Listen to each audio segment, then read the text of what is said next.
आपण जानिचंती कि पुरुषोत्तम मासर जो एकादशी आसूची कृष्ण पक्षर एकादशी ताकू कहती परमा एकादशी आउ यही एकादशी गोटे शक्तिशाली एकादशी मानक मध्य गोटे अन्यतम एकादशी। हाँ बंधु माने पुरुषोत्तम मास तो एते शक्तिशाली आउ से मास भितर एकादशी केते शक्तिशाली थिबा भावंतु से लगी कहीं भी एकादशी को मिस करंतु नहीं समस्ते एकादशी व्रत करंतु।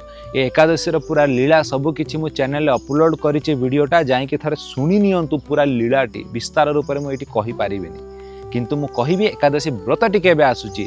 एकादशी व्रतटी आसुची 11 जून गुरुवार दिन व्रतटी आसुची।